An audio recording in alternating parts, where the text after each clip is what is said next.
Durante muitos anos eu participei de diretorias executivas e também de conselhos de administração, e ao longo desses anos todos eu fui adquirindo uma série de experiências, e essas experiências eu também fui, parte delas eu tentei colocar ao longo de uma série de artigos que eu publiquei na imprensa durante esses anos, que eu trago para cá, então, de uma forma resumida, todo esse aprendizado que eu tive nesses anos, e tentar, então, compartilhar, através desse vídeo, algumas dessas principais experiências e alguns conceitos que eu aprendi, né, mesmo mais do que em aulas, aprendi na prática daquilo que normalmente se enfrenta. Bem, e esses artigos todos, eles focaram sempre em nas questões empresariais, tá? E nas questões estratégicas e também de governança, a chamada governança corporativa, que é um conceito novo, bastante importante e que faz com que as empresas qualifiquem as suas administrações, as suas gestões, tenham melhores visões das estratégias necessárias. Bem, afinal, várias questões que eu coloco aqui, também nessa observação desses anos, é que o que explica que empresas que surgiram em um mesmo momento, em um mesmo setor, uma delas se transforma, por exemplo, em uma grande rede varejista, e a outra simplesmente continuou pequena ou desapareceu. Eu pergunto também o que diferencia a XP de outras corretoras que surgiram mesmo antes, e a XP se tornou uma gigante do setor e as outras foram sendo absorvidas ou continuaram pequenas. E a diferença é a gestão estratégica que a XP teve e que as outras acabaram não tendo. Isso vale para empreendedores de qualquer segmento econômico, não independe disso, as questões que eu coloco aqui vale para grandes empresas ou para pequenas empresas. Muda apenas a escala ou a complexidade disso, mas a questão estratégica, a questão de diferenciação de gestão é o principal fator que deve ser considerado. Nesse sentido, o correto entendimento das questões empresariais, isso é importante, ajuda a entender que o diferencial quase sempre está na capacidade diferenciada de cada gestor de enxergar e definir estratégias adequadas e competitivas para suas empresas, bem como a sua capacidade de adequar sua administração para as dores do crescimento. Esse ponto, as dores do crescimento, será sempre o enfrentamento das dores do crescimento, será sempre a diferença entre o sucesso e o infortúnio de alguma empresa.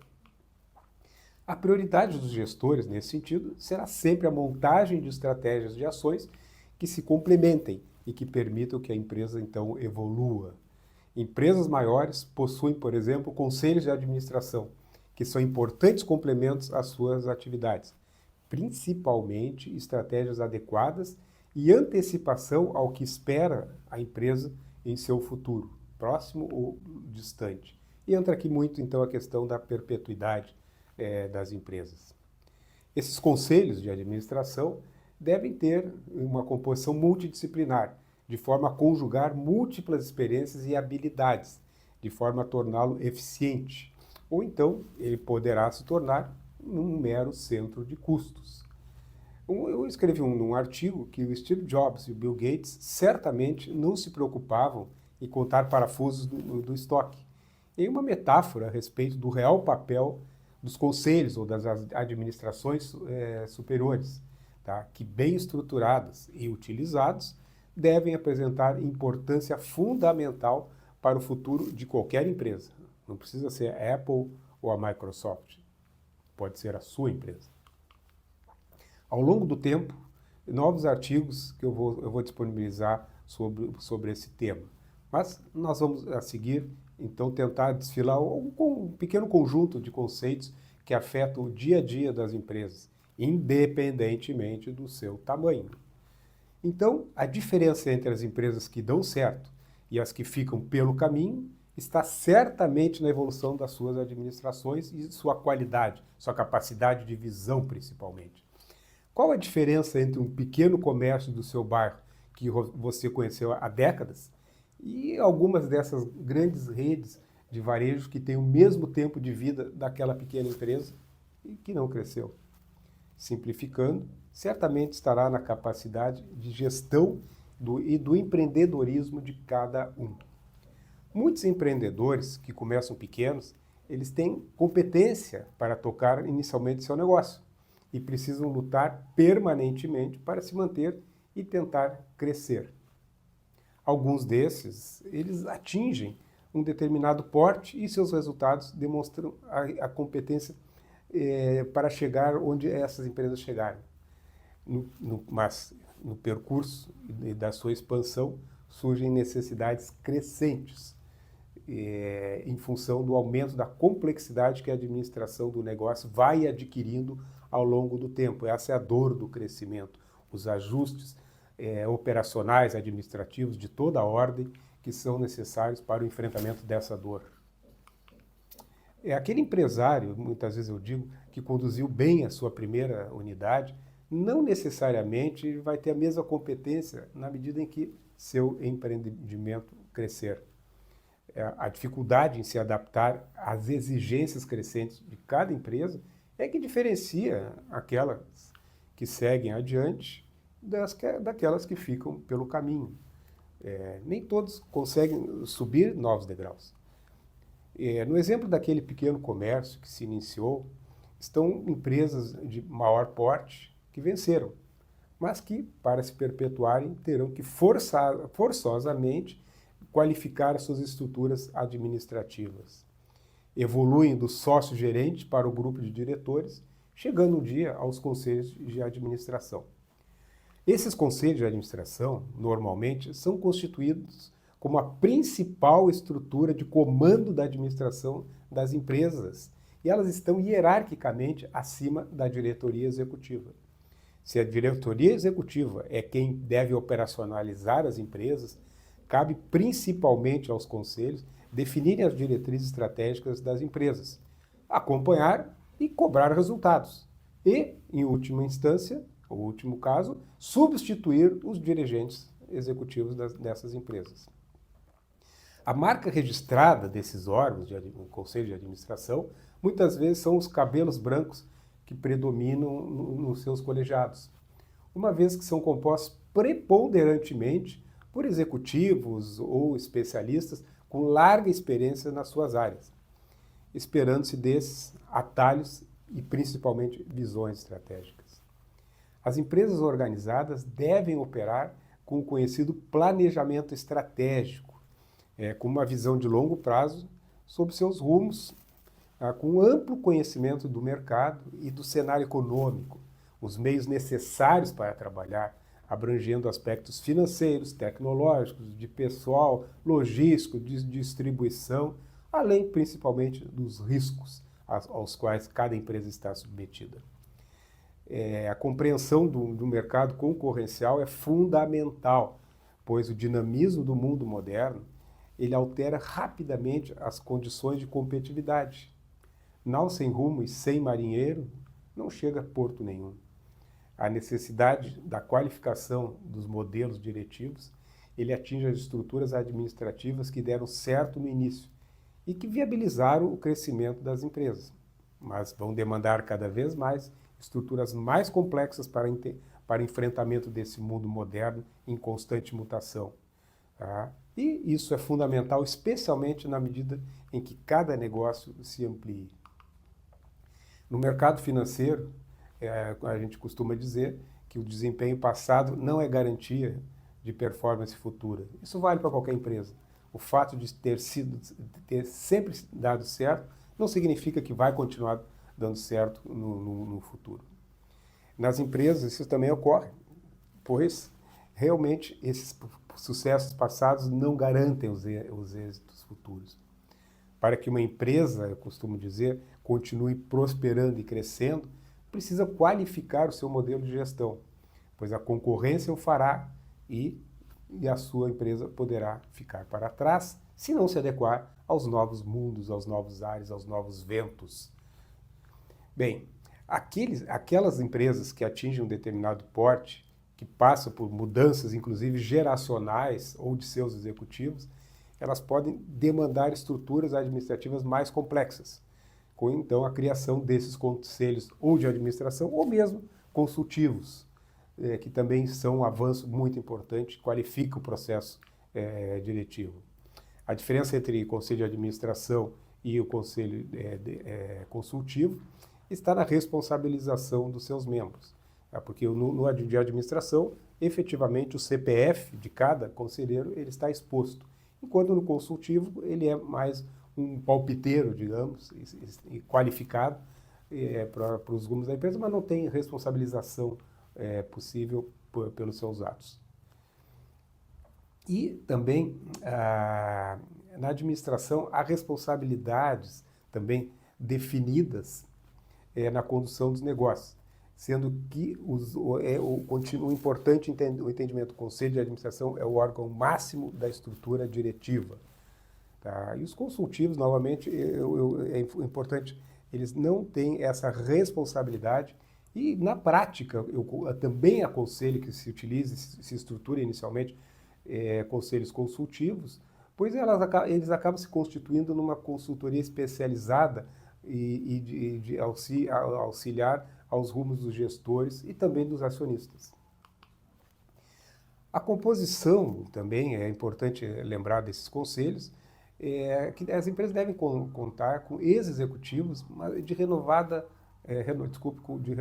experiência, tá? Que com seus cabelos brancos, a metáfora dos cabelos brancos, podem oferecer uma excelente colaboração para os negócios das empresas, acrescentando atalhos para decisões estratégicas, somatório de circunstâncias ou experiências de vidas vividas, ou também de crises ultrapassadas.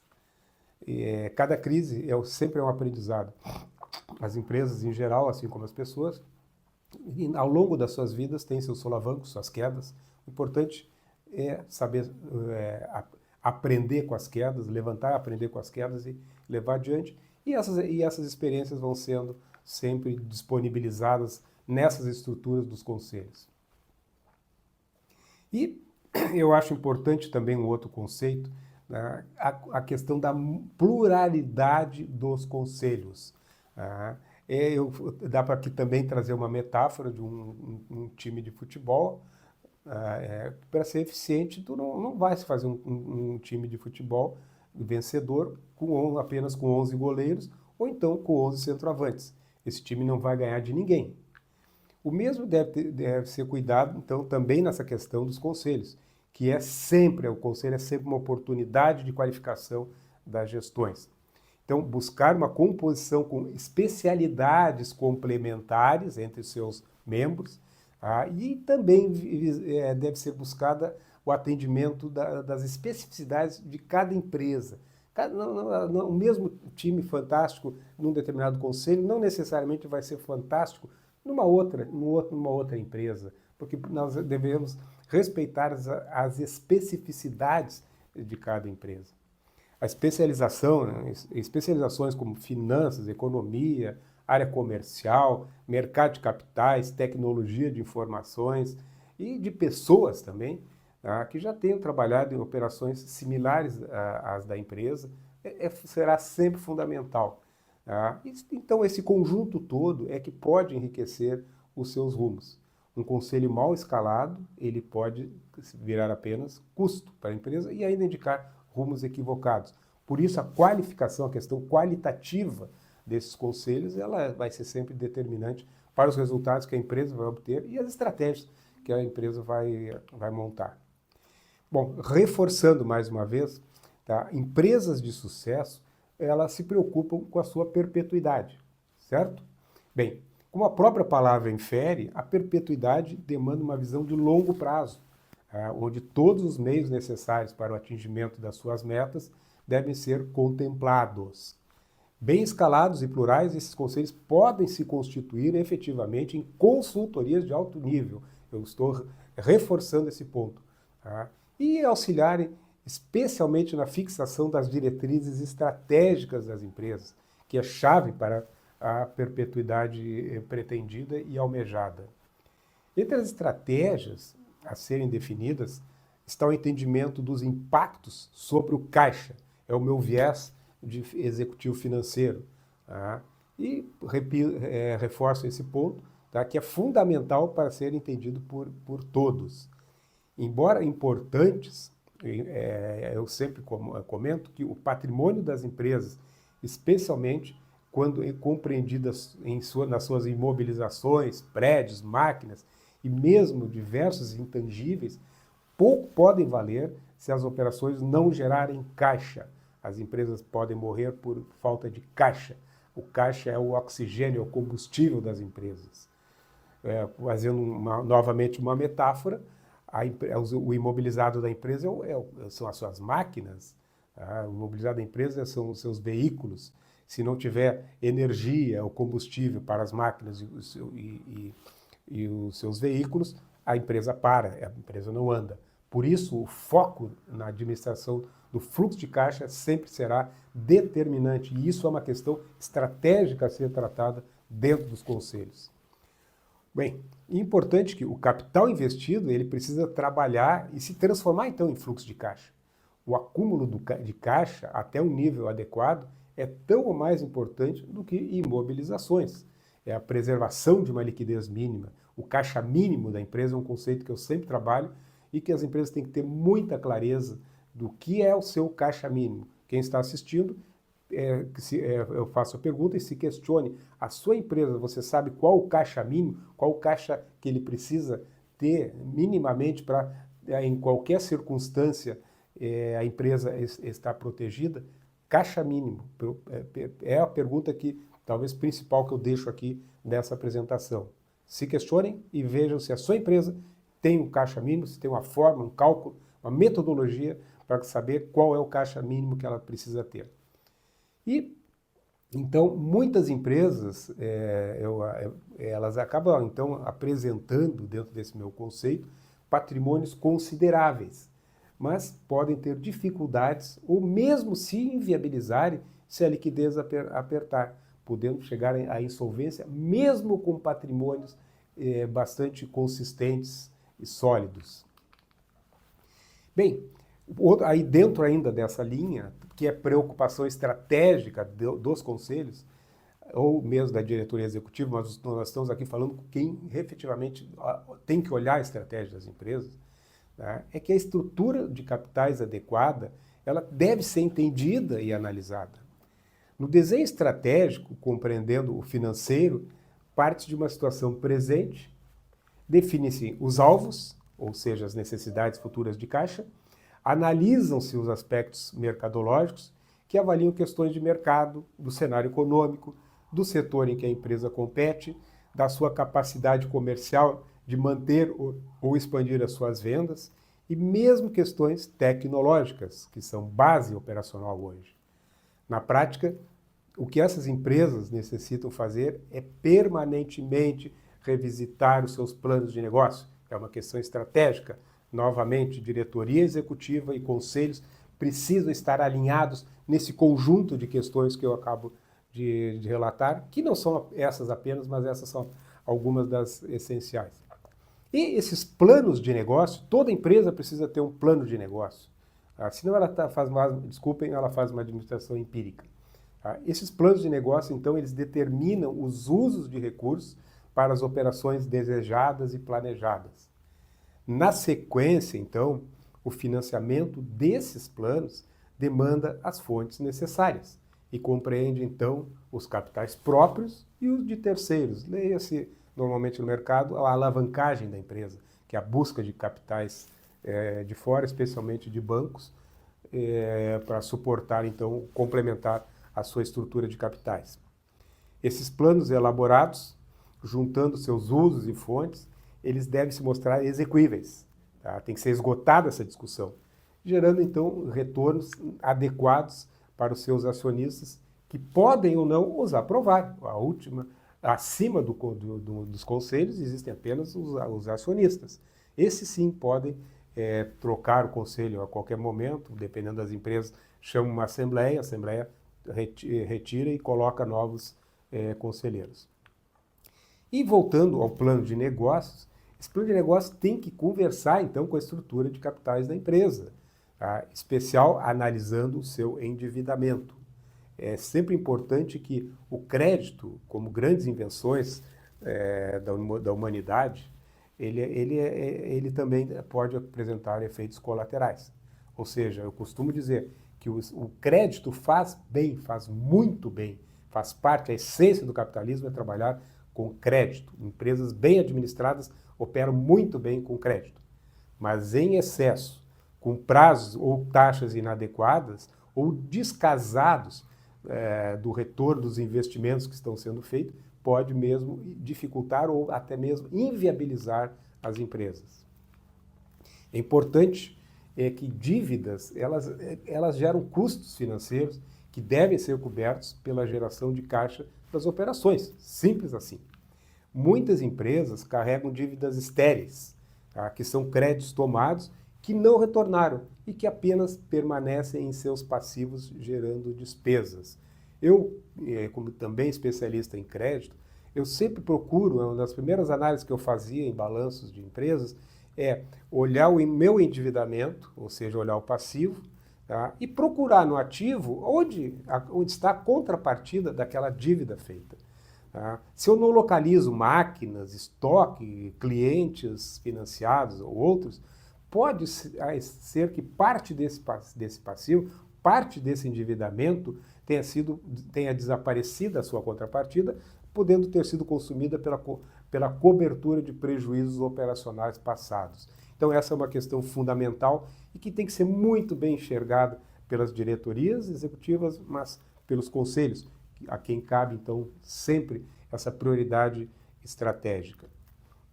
Então, uma visão clara do caixa e do seu fluxo, além do entendimento do endividamento, é fundamental para a perpetuidade de qualquer negócio e do desempenho, então, das administrações. Na medida em que as empresas atingem um determinado porte, elas qualificam, então, o seu processo gerencial com a adoção, então, desses conselhos, que elas, insisto, elas ficam situadas acima das diretorias executivas e que compõem a principal instância decisória, em especial na questão estratégica. De novo, conselhos de administração, conselhos consultivos, têm que focar nas questões estratégicas. Não podem ser meramente órgãos homologadores de ações praticadas pelas diretorias executivas, conforme o estatuto social de cada empresa. Muitos empreendimentos, também de origem familiar, ao longo dos anos, demandam melhorias nos seus momentos de gestão para se perpetuarem. O mundo econômico em constante mutação, ele impõe continuados desafios. O mundo, novamente, ele gira, a Terra gira, e com ela tudo que habita esse ambiente. Há também questões importantes nos fatores sucessórios e também nas mudanças de gerações, quando frequentemente são buscados profissionais do mercado que irão mesclar-se com a estrutura familiar. É normal que se constituam conselhos e seus fundadores ascenderem muitas vezes para esses órgãos, deixando a diretoria executiva para profissionais contratados no mercado. Eu continuo e insisto aqui que, criados esses conselhos, a sua organização e o seu funcionamento são complexos e, performando mal, podem acabar se tornando meros centros de custo, além de muitas vezes acabar atrapalhando a própria empresa pelo seu mau desempenho. E essa composição com profissionais experientes, com especializações complementares, é ser levado em conta a particularidade de cada firma. O que significa isso? Um excelente profissional para uma determinada posição no conselho de uma empresa de um determinado setor não necessariamente vai performar de forma adequada em uma outra determinada empresa. Medalhões não funcionam necessariamente na composição de qualquer conselho. Não é? E o cumprimento das metas fixadas, então, por diretrizes estratégicas desses conselhos, passa a ser uma função fundamental a cobrança disso desses conselhos. Por isso, nós não devemos entender que por planejamentos estratégicos, planos comerciais, planos de negócio, venham a ser meros atendimentos de demandas burocráticas de uma empresa.